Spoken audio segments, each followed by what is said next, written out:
Labdien! Es esmu Evijas Kuķe, esmu komponiste un skolotāja. Un šo priekšmetu, fragmentu no šī priekšmeta es dāvinu Latvijas Nacionālajiem Rakstniecības un mūzikas muzejam. Tas ir ļoti, ļoti liels odera auduma gabals, kas tika iegādāts speciāli mana skaņdarba Sievietība atskaņošanai. Skaņdarbs Sievietība tika rakstīts 2022. gada vasarā, kā festivāla Skaņa meža pasūtījums. Un viņi man deva pilnīgi brīvu vaļu. Man bija tikai jādara kaut kas pusstundu. Un tas ir reizē lieliski un reizē šausmīgi, kā autoram dod pilnīgi jebko ir iespējams darīt. Un tad ir jāpieņem ļoti daudz lēmumi par to, ko es gribu darīt, un ko es negribu darīt, ko es vēlos iekļaut, ko es nevēlos iekļaut, kādus instrumentus es vispār vēlos, ar kādiem cilvēkiem es kopā to vēlos darīt. Un, jā, tas bija sarežģīts process, kamēr es nonācu līdz sievietībai.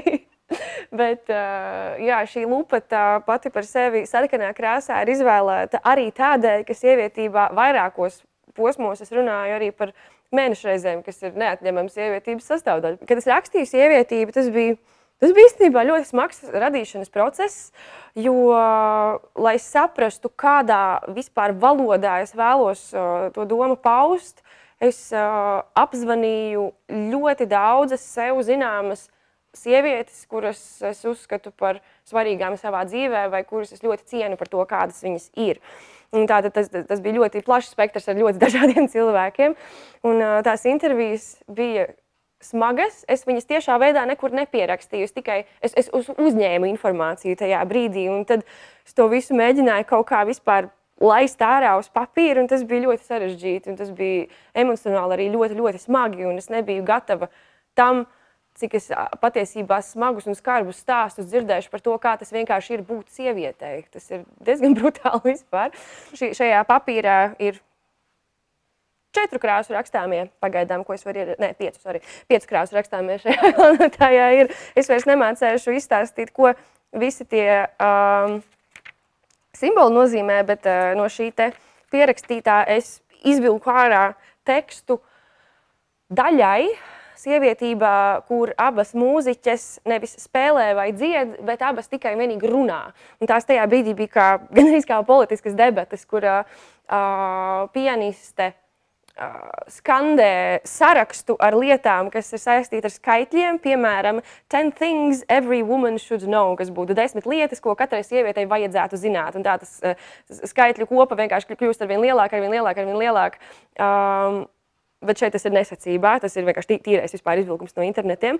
Un dziedātāji tajā brīdī saka visas pārējās frāzes, kas nav saistītas ar skaitļiem. Un to partitūru es veidoju tikai ar tekstu un vizuāli, kur sakrīt kaut kādas vietas, kas viņām būtu jārunā sinhroni, bet pārsvarā tas ir viena sāk runāt un otra turpina no tā vārda citu teikumu ar citu jēgu jau. Un pašās beidziņās viņām abām kopā bija unisonā jārunā viens teikums. Visa cikla gaitā lupata tiek vilkta ārā no somiņas, viņa tiek mazliet plivināta, viņa tiek pluinīta, tie noplēstie fragmenti tiek piesieti pie kā viņi bija piesieti? Noplēstie fragmenti tiek piesieti pie ventilātora. Viņi tur tirinās fonā un ļoti vizuāla manifestācija visam tam, par ko es runāju skaņā tajā brīdī. Performatīvais moments manā mūzikā ir diezgan klātesošs arī tad, ja es to neesmu ierakstījusi iekšā skaņā.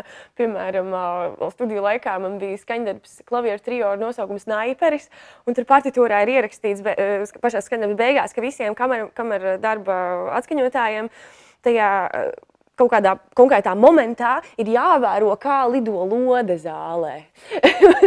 Toreiz tajā atskaņojumā viņi nevarēja vienoties par virzienu, un katrs vēroja savu lodi. Tas bija mazliet saudabīgi, bet tas ir bijis klātesošs jau kādu laiku manā mūzikā. Un atceros Madonas komponistu meistarkursos, kas notiek katru gadu, un jau es tur esmu arī pedagogs vairāk kārtīgs, šovasar arī būšu.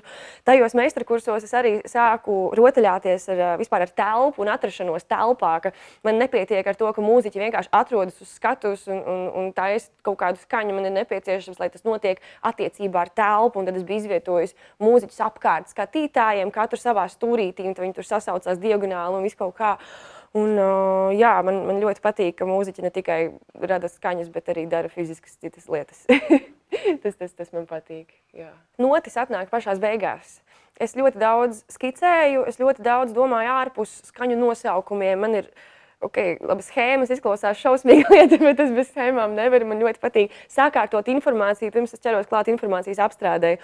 Un bieži vien man ir sarežģīti noformulēt kaut kādus kompleksus lietas vārdos, un tad man ir vieglāk to paust ar kaut kādiem vizuāliem žestiem. Es uzvalku taisnu līniju, liektu līniju, kaut kādu punktiņu, čupiņu vai dažādas krāsas, kas nozīmē citādākas lietas vai sajūtas vai darbības vai tehnikas vai instrumentus. Tas ir katru reizi kaut kā citādāk. Man ir jūra ar skicēm, kas ir viena lapa, kur ir ar vienu rakstāmo pierakstīta viena lieta, un tad tai pāri ar citu krāsu ir citas lietas rakstītas, kas ir it kā tajā visā kontekstā iekļaujās, bet ļoti grūti cilvēkam, kurš nav pats to tajā brīdī pierakstījis, saprast, kas ir visas šīs krāsniņas un simboli.